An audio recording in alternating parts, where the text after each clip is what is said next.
Organization is characterized by the makeup of the individual behind the wheel. It's time for Notes on Local Entertainment, the show highlighting the best in local talent, hosted by Scott Tady Entertainment, editor for the Beaver County Times, and Eddy Crow.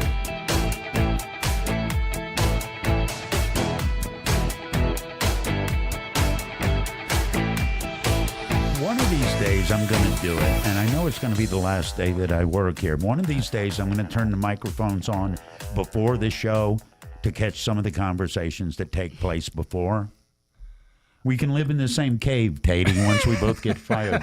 Scott Tady is my guest. On Thursdays, we do news and notes on entertainment. Scott comes in, and we talk about the news and notes on entertainment. But Scott brought a guest, and I have already found her far more pleasant than either Scott or myself. Please introduce who you brought with us, because this is a big deal. That is truth. We have one of Pittsburgh's brightest vocal talents, Morgan Gruber from Beaver County. Morgan, welcome. Yay. Hi, guys. And you notice she's wearing a hat that has the name of her brand new single. Whatever I do. gets you through it. Yep. Yeah? What is the it you're referring to? Basically, in the song, it talks about the bottle, the Bible, just whatever gets you through, tough situations. Okay. All right. Recorded on Music Row in Nashville. She's got a major player. Who's playing guitar on this? So all the instrumental is Spence Peppard. He is Scotty McCreery's lead guitar player. How'd you swing that? You can't walk into Nashville and say, I'm going to pick and choose the best session guys in the world just out of the blue. That's not how it's supposed to work. How'd you make that work? Yeah, so fortunately, I'm working with Blaze Barrett, Gabby Barrett's dad, and he's been helping us a lot with getting some connections, as well as Jason Novak. He's Gabby's second cousin. So we're all in like a big community, and he's been helping us out a lot when it comes to everything music. You mentioned community. I love when you were on American Idol, and we'll talk about that. There were literally billboards hanging up in Elwood City telling people to tune in and vote for Morgan Gruber. What did that mean to you to have that community support? Yeah, so it's absolutely amazing. I'm lucky to have a big family, so they were super supportive. But everybody in the area has just been super nice and super supportive. When it came to, I had like a big party where they watched my show at Mike's Main Street. We watched that like every time that the show would come on, and there was also all types of people that I've never even met before that came and watched me. So it's just it's amazing how the community, regardless if it's around my area or not, how supportive they've been. Morgan Gruber is our guest. It's Notes on Entertainment. Scott Tady is here. I'm Eddy Crow. When did the dream start for you? So I think when I was in middle school, you have to take singing lessons, or you have to take choir up until a certain age. Mm-hmm. And my choir teacher was telling my parents how like I was a good singer and whatever. Well, it actually turned out that my history teacher told my parents, you need to take singing lessons. You need to enroll her in singing lessons. So I got enrolled with Marianne Mangini. She actually won an award for the best upcoming artist as well. And I did some stuff with her, and I think that's when I started to realize, and my parents started to realize, that singing can become a career. And then that's whenever I started looking into doing American Idol and such. And I think that's whenever it became a reality, is whenever other people around me started to notice that I was able to sing. And then I think that pushed me into realizing that this is something that I really can do. I want to ask you about American Idol. Everybody that shows up thinks they can sing. Mm-hmm. How weird is that to look? And was that intimidating, or did you think, okay, you know what, I'm better than them. I got a shot at this. Be honest, because I've heard caterwauling like it never been recorded before on that show. Yeah. So, fortunately, I went to Austin, Texas for my auditions. And we had like a huge community. Everybody got together at the end of every set, and we'd sing together. We were super supportive, and I was very fortunate to do that, because I think that not a lot of other people had that sense of community. Okay. And it's kind of cool to look around and see that everybody does stuff differently, whether it's, their jobs or their personalities. And we all came together with one common thing, which is singing. So I think it's kind of cool that, everybody all got to support each other, even though that we're all different in so many different ways. When did stage fright get pushed back? So whenever I was young, I definitely had to like make people turn around, and I couldn't like look at them when I sang. Really? Yeah, that was something that was really big for me. And then I started doing like middle school talent shows. They had a few talent shows. And I think that's whenever I got a little bit more comfortable. And then I did some plays, but I was like, just in the background. So it wasn't anything like where the spotlight was directly on me. And so I think that's whenever it started to break me out of it a little bit. I mean, obviously I was on national television. It's super nerve wracking. And of course I'm going to, be a little bit nervous. But I think that's whenever it kind of faded away a little bit. Does it still exist a little bit? You still get nervous before a show? Absolutely. Do you? I feel like everybody's still going to have that sense of, like who's here or what's going to happen or, that type of thing where you're just nervous. Like, do I forget a note? What if my band messes up? What if this? What if that? So it's definitely stage fright I feel like is always going to be with me. Besides releasing her single a week ago, Morgan received a very nice award this week, I should say. I got voted and got first place in the Best Country Artist of Pittsburgh. So that was really cool. Well, you sound so blasé about it. Well, I got voted this thing. That means I'm the best around here. That is a huge thing. Yeah, it's definitely a really big accomplishment. And I couldn't have done it without everybody voting. So thanks for everybody who voted me. Big show coming up, too, at the Hard Rock Cafe. Yeah, so October 6th, we're doing a breast cancer awareness show. It's called Country for a Cure, and you can buy tickets through me. And basically, we're donating the proceeds to the American Cancer Society. So we're super excited, and that's October 6th at the Hard Rock at 7 o'clock. How much more difficult is the scheduling of your day, week going on right now? Because you're coming up, you're talking about big gigs, you're working with big people. I cannot imagine there is a lull in your schedule. Yeah, so it's definitely really hectic, and I'm really fortunate that like my family is super supportive because there's a lot of times I have to miss, dinners or birthdays or, events because of that. So I'm really appreciative when it comes to their support, but it's really difficult trying to plan out things. A lot of venues want to book a year in advance, and that's pretty difficult because I don't know what I'm doing in the next year, Yesterday I had 3 podcasts. I had a band rehearsal. I had all types of stuff that goes on. My days go by pretty quickly. But I'm appreciative to be busy. I like to be busy and try to put my name out there as much as possible. And a lot of people are saying they can't get rid of my name, and that's what I want, Be time to hire a manager, Eddie. What do you think? I think I am really good at keeping other people's business in my BlackBerry. Hey, well. That's old school to go BlackBerry, too. Can you talk a bit about your singing style? Yeah, so when I did American Idol, I mostly did pop music. But I kind of realized that I wanted to go more towards country just because of the storyline, and there's so much of a better community when it comes to everybody being more supportive, I believe. And I took a look around, and I live in between 2 cornfields, and I'm like, why am I singing pop music?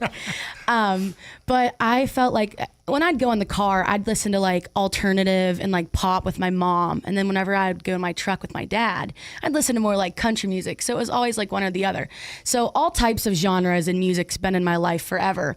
So sometimes it's hard to pick one genre and stick with it because I love everything. I listen to everything. But then I realized that I definitely wanted to do more of country music, and I think that I'm sticking more with my roots by doing country music because, like I said, I live in the middle of nowhere, so it's only fair. Yeah, what is that called? Fawn Bell or Fawn Bell? Yes, it is Fawn Bell. Yeah. It's God's waiting room, man. It's Fawn Bell. It's beautiful up there. It's rural. It's pastoral. I'm a big fan. I like driving through there. Brought country music to us. Who's the best country singer of all time to you? Well, you said it's tough to pick one. I'm forcing you to try and pick one. You can live on an island. You can listen to one country artist. Oh, one. I have a tie between Chris Stapleton and Lainey. I love them both. Ooh, okay, good picks. Yeah, I'm super into Lainey. I went to a Hardy concert last week. Where was that at? That was at, where was it? Youngstown. Oh, how did I miss that? Tady's So- like, wait, I missed it. Wait, I what? did. It was amazing. It was the best concert I've ever been to when it comes to, lighting and sound and everything. And Lainey was there with Hardy and Dylan Marlowe. So they're like all three people that I really love. So it was an amazing show. But Lainey, she's the best in my opinion right now. I like her on Yellowstone too. Yeah. Talk a little bit about what you just talked about. You come up, you want to be a singer. That's great. Were you aware of all of the other aspects that all have to go together, from stage manager to lighting to catering to all that stuff? Was that something that you even thought about, or did you just wake up one day and find yourself waist deep in sound check? I feel like I definitely didn't know everything. And I got my band about I'd say 6 months ago or so, but I've been in the works with Blaze and Jason for, I think, a year, a few days ago. So they've been trying to teach me everything because, the average person doesn't know how much it takes. You go to those concerts and you're like, why'd I spend this much money for a concert? I spent $300 on a concert ticket, or however much money on a concert ticket. And then you're like, oh, I sit back and I'm like, lighting, then you got to pay everybody to do that. Then you have sound, then you have all types of stuff that people don't realize, including myself. I definitely didn't realize that until I think a little bit ago. I just bought sound equipment and lighting and all that stuff just recently. So it's definitely something that we're getting used to. Obviously, it's not at that great of scale, but yeah. And you play acoustic guitar? Yeah, so I'm just started about a year ago, acoustic guitar. So, yeah. You said an interesting phrase. You said, I got my band. Where does one go to get a band? So actually, about a year ago, I opened up for Christian Beck at the Hard Rock. And I was fortunate enough to have Blaze and Jason there. And I guess they were pretty impressed. And I was looking for a guitar player because I wanted to play acoustically, and I didn't know how to play the guitar at the time. And I inquired on Facebook, and 5 minutes later, I got this message from Jason Novak. And he's like, hey, I was Gabby's guitar player whenever she was 9 to, I think I don't even know how old. And he was like, yeah, we could do guitar and everything. And I'm like, I'm trying to be professional. I'm like, send me some videos. Not I'm already convinced that I'm going to go with this guy. I mean, he's Gabby's guitar player. Yeah, but you can't play your cards, or you can't say yes before you at least do some investigation. Exactly. So I'm like, send me the videos. I'm trying to be as professional as possible without dying inside. Yeah. And so we meet up and stuff, and he starts talking to us about everything. And he was like, I actually don't want to do acoustic. I'd rather just put a band together. And I'd been playing with Christian's band for a little bit, and I'm like, I don't want to do acoustic either. I just thought that that's what you're supposed to do before you get a band. I'd love to do a band because I've been using tracks just on YouTube and stuff. Right. So I was like, absolutely, I'd love to do a band. I don't even want to do acoustic. So then I think 2 weeks later, he played with Todd, who's my bass player, and Eric, who's my drummer. He played with them for years in multiple different bands. So I think he already knew from the beginning who he wanted to choose as our bandmates. And then, we met, and we've been making music ever since. Who does the writing? So I do the writing, mostly me and Jason do. The song that I put out is not my song. It's actually written by somebody else. It was pitched to Gabby in 2018, and so she didn't want it. So we decided to give it some new life. But I definitely think moving forward, hopefully all of my songs will be originals. I'm working on a bunch of stuff right now, so I'm excited to get it out soon. I'm a big fan of that new single. I like the. Thank you. Your vocals are obviously the showcase. There is some good instrumentation, a little bit of keyboard, and but just the message, like you said. Sometimes you need the Bible. Sometimes you need a bottle. Sometimes you need to call your mom. Whatever. I like how you say whatever you need to get through those hard times and the adversity. I think that's a universal message that people relate to. Thank you, and I think that's the biggest thing why I chose the song. The first time I heard it, I was like, "This is amazing," and the reason why I really wanted to cut this song is because I feel like, we're all sitting in here, and you might listen to the song and you might think of it differently. You might have something that you're going through that's different, but it's the same message. And that's what I love about it is, the song can tell everybody's story as well as, being able to purvey that same message. It's it's specific enough to relate to you singing, and it's vague enough for you to transpose it over Exactly. your own life.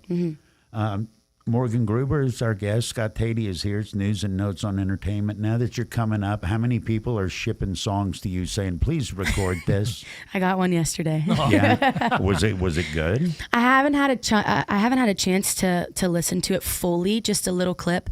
I had to actually get like permission to log on to it, so I didn't have that. I just got it this morning, so I haven't had chance to fully listen to it yet.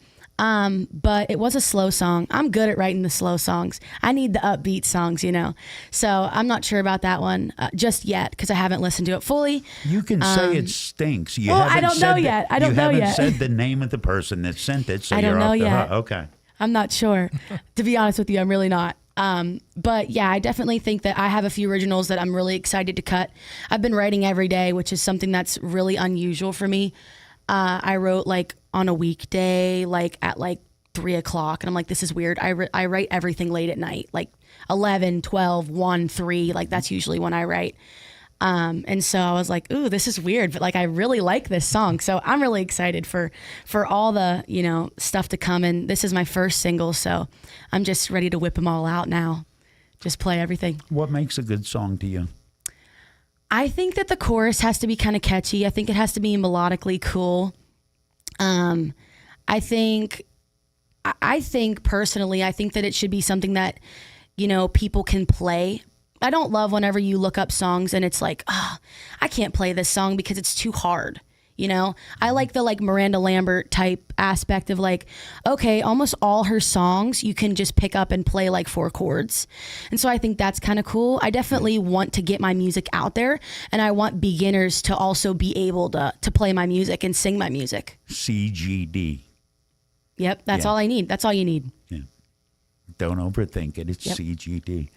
Where are you going to be in 10 years? If everything goes the way that you have it planned in your head, because obviously you've given this some thought. Yeah, so I definitely, first of all, I really hope to be signed by 19. So I'm 19 right now. My birthday is not till July. So I'm hoping, just turned 19, hoping that I'm signed by 19. That's my big goal. There's a song title right there. I'll be signed by 19.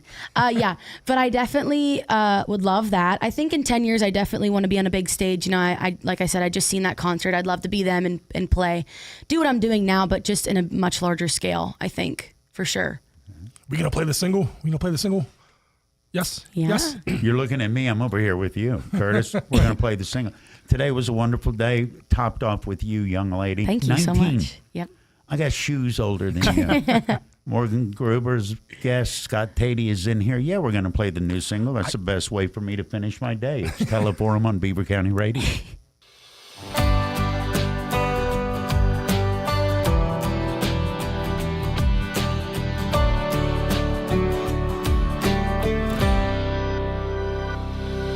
It's a Monday and the phone rings and it ain't the news you were hoping for. Another dead end door. It's the first hurt of a long week, blindsided, not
Thanks for tuning in to Notes on Local Entertainment with Scott Tady, entertainment editor for the Beaver County Times, and Eddie Crow. Tune in again next Thursday at 11:30 for all of the updated music information in Beaver County.